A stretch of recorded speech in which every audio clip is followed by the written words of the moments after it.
ગુરુ પૂર્ણિમા પર બન્યો દુર્લભ સંયોગ, આ 3 રાશિઓ પર થશે ધનવર્ષા। જાણો મહત્વ અને રાશિ મુજબ કરો દાન। ગુરુ પૂર્ણિમા એ હિન્દુ ધર્મના સૌથી મહત્વપૂર્ણ તહેવારોમાંનો એક છે। આ તહેવાર અષાઢ મહિનાની પૂર્ણિમાના દિવસે ઉજવવામાં આવે છે। આ વર્ષે ગુરુ પૂર્ણિમા 21 જુલાઈ 2024ના રોજ ઉજવવામાં આવશે। આ દિવસે દાનનું વિશેષ મહત્વ છે। ગુરુ પૂર્ણિમાને વ્યાસ પૂર્ણિમા અને વેદ પૂર્ણિમા તરીકે પણ ઓળખવામાં આવે છે। આ તહેવાર ગુરુ અને શિષ્ય વચ્ચેના પવિત્ર સંબંધનું પ્રતિબિંબ છે। આ વર્ષે ગુરુ પૂર્ણિમાના દિવસે ગ્રહોનો દુર્લભ સંયોગ થઈ રહ્યો છે, તેમજ ગુરુ પૂર્ણિમા દિવસ કેટલીક રાશિઓ માટે ભાગ્યશાળી સાબિત થવાનો છે। સૂર્ય, બુધ અને શુક્ર કર્ક રાશિમાં રહેશે। આ સાથે ગુરુ વૃષભ રાશિમાં રહેશે। આ દુર્લભ સંયોજનની કેટલીક રાશિઓ પર વિશેષ અસર પડશે। આવી સ્થિતિમાં આ વિડીયોમાં આપણે જાણીશું કે કયા દુર્લભ સંયોગો બની રહ્યા છે, અને આપણે એ પણ જાણીશું કે કઈ રાશિ માટે ગુરુ પૂર્ણિમાનો દિવસ ખૂબ જ ખાસ રહેવાનો છે। આ દુર્લભ સંયોજનો બની રહ્યા છે। સર્વાર્થ સિદ્ધિ યોગ એ જ્યોતિષ શાસ્ત્રમાં એક શુભ યોગ છે। આ યોગ ત્યારે બને છે જ્યારે કોઈ ચોક્કસ દિવસ કોઈ ચોક્કસ નક્ષત્ર સાથે મેળ ખાય છે। આ યોગ 21 જુલાઈના રોજ સવારે 5:36 શરૂ થશે અને 22 જુલાઈના રોજ સવારે 12:14 સમાપ્ત થશે। તેમજ ઉત્તરાષાઢ નક્ષત્ર સવારથી મધ્યરાત્રિ બપોરે 12:14 સુધી રહેશે। આ વખતે ગુરુ પૂર્ણિમાના દિવસે પ્રીતિ યોગ બની રહ્યો છે। પ્રીતિ યોગને પ્રેમ યોગ પણ કહેવામાં આવે છે, જે શુભ અને સકારાત્મકતાનું પ્રતીક માનવામાં આવે છે। આ યોગ 21 જુલાઈના રોજ રાત્રે 9:11 શરૂ થશે અને 22 જુલાઈના રોજ સાંજે 5:58 સમાપ્ત થશે। આ યોગમાં કરેલા તમામ કાર્ય સફળ થાય છે। આ 3 રાશિઓ પર થશે ધનવર્ષા। 1. વૃષભ રાશિ। ગુરુ પૂર્ણિમાનો આ દિવસ વૃષભ રાશિના લોકો માટે ખૂબ જ શુભ રહેવાનો છે। આ સમયગાળા દરમિયાન તમે તમારી કારકિર્દીમાં પ્રગતિ કરતા જણાય છે। તમને નવી નોકરીની ઓફર મળી શકે છે અને તમારો વ્યવસાય વધતો જણાય છે। પૈસા સંબંધિત બાબતોમાં તમારો દિવસ ખૂબ જ ખાસ રહેશે। તમને અચાનક પૈસા મળવાની સંભાવના છે। આ સિવાય તમારું સ્વાસ્થ્ય પણ આ સમયગાળા દરમિયાન સારું રહેશે। 2. સિંહ રાશિ। સિંહ રાશિના લોકો માટે ગુરુ પૂર્ણિમાનો દિવસ ખૂબ જ શુભ રહેશે। આ સમયગાળા દરમિયાન તમને નોકરીમાં પ્રમોશન મળવાની સંભાવના છે। તમને વિદેશ પ્રવાસની પણ તક મળી શકે છે। પૈસા સંબંધિત બાબતોમાં પણ તમને ફાયદો થશે। લાંબા સમયથી અટકેલા કામને વેગ મળશે। તમને અચાનક પૈસા મળી શકે છે। આ ઉપરાંત આ સમયગાળા દરમિયાન તમારી સામાજિક પ્રતિષ્ઠા પણ વધશે। 3. કુંભ રાશિ। ગુરુ પૂર્ણિમાનો આ દિવસ કુંભ રાશિના લોકો માટે પણ ખૂબ જ શુભ રહેશે। આ સમયગાળા દરમિયાન તમને બાકી કામમાં સફળતા મળવાની સંભાવના છે। તમને કોઈ નવો પ્રોજેક્ટ મળી શકે છે। પૈસા સંબંધિત બાબતોમાં પણ તમને ફાયદો થશે। તમને અચાનક પૈસા મળી શકે છે। આ સિવાય તમારું સ્વાસ્થ્ય પણ આ સમયગાળા દરમિયાન સારું રહેશે।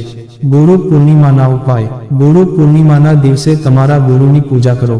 પીળા રંગના વસ્ત્રો પહેરીને ગુરુ મંત્રનો જાપ કરો। ગુરુવારે વ્રત રાખો અને દાન કરો। ગાયોને ચારો ખવડાવો। ગુરુ પૂર્ણિમાનો આ દુર્લભ સંયોગ કેટલીક રાશિઓ માટે ખૂબ જ શુભ પરિણામ આપશે। આ રાશિના જાતકોને કરિયર, સંપત્તિ, સ્વાસ્થ્ય અને સામાજિક પ્રતિષ્ઠામાં વૃદ્ધિ થાય છે। ગુરુ પૂર્ણિમાના દિવસે રાશિ પ્રમાણે કરો દાન। મેષ રાશિ।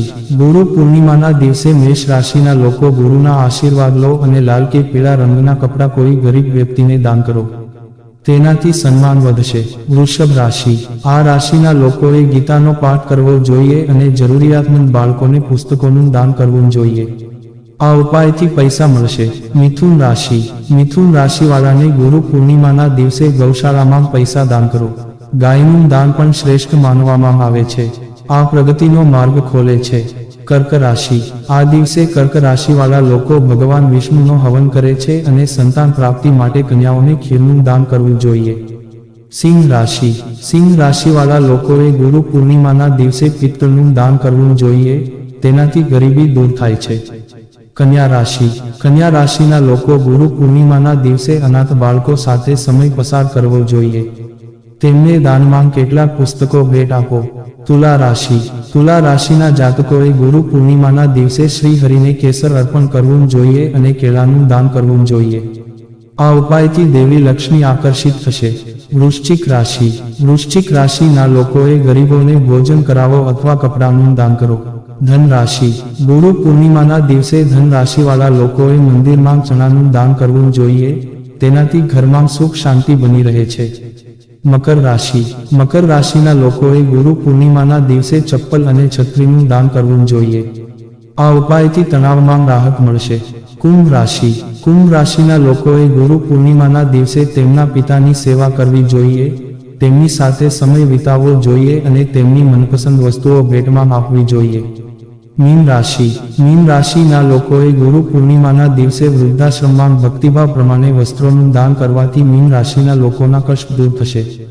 ગુરુ પૂર્ણિમાનું મહત્વ. ગુરુ પૂર્ણિમાના દિવસે લોકો તેમના શિક્ષકોનું સન્માન કરે છે અને તેમને ગુરુ દક્ષિણા આપે છે. ગુરુ અને શિષ્ય બંને માટે આ દિવસનું વિશેષ મહત્વ છે.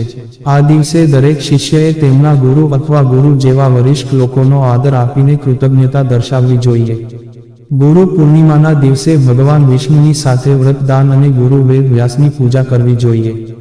સનાતન ધર્મ માને છે કે ગુરુ પૂર્ણિમાના દિવસે જે આખો દિવસ ઉપવાસ કરે છે અને દાન પુણ્ય કરે છે તેને જીવનમાં અખંડ જ્ઞાન મળે છે અને જીવનના અંતિમ તબક્કા પછી મોક્ષની પ્રાપ્તિ થાય છે.